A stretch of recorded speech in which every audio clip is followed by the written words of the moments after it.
In the quiet suburbs of Manchester lived a man named Daniel Whitaker, a 37-year-old architect known for his precision in blueprints and perfection in design, but deep down, Daniel's life was anything but orderly. For 3 years, he had been battling the consequences of life's unanswered questions.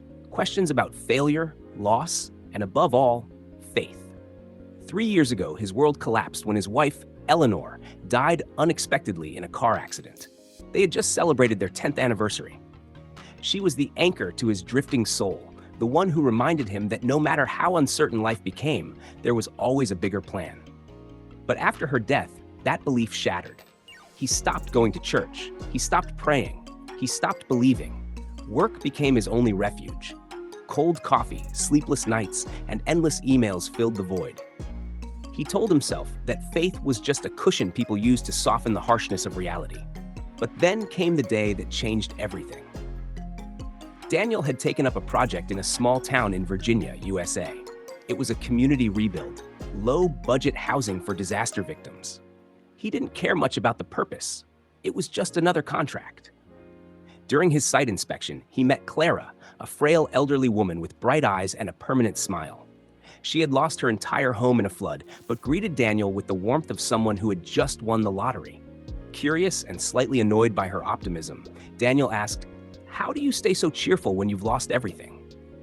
Clara looked at him and said gently, "Because I didn't lose everything. I still have faith, and faith is what reminds me that this is not the end of my story." Daniel chuckled bitterly. "Faith? In what? A plan that took everything from you?" She replied, "Sometimes God's plan doesn't make sense in the moment, but later you'll look back and realize that every loss, every tear, every unanswered prayer was guiding you to something greater." Those words haunted him. That night, Daniel couldn't sleep. He kept thinking about Clara and her smile despite her sorrow. The next morning, he returned to her temporary shelter and brought her a small plant, a gesture of kindness, though he wasn't sure why. Clara beamed and said, "You know, my late husband used to say, faith doesn't mean trusting when things go right. Faith means trusting even when everything goes wrong." The days turned into weeks. Daniel kept visiting Clara. With each conversation, a piece of his hardened heart began to soften.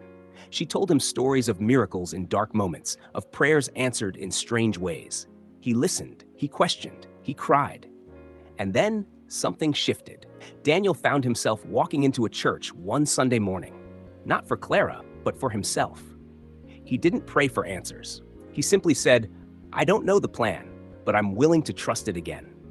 Months later, the community homes were completed. Clara moved into hers, and Daniel returned to Manchester, not the same man who had left. He reconnected with his family, forgave the past, and even started a foundation in Eleanor's name to build homes for those in need. He didn't find all the answers, but he found peace, because now he knew faith isn't about understanding the plan. It's about trusting that the plan exists, even when you can't see it. Moral of the story: sometimes life breaks you not to destroy you, but to rebuild you. Trusting God's plan doesn't mean having all the answers. It means believing that even in pain, there's purpose. And that, in time, everything will make sense, even the silence.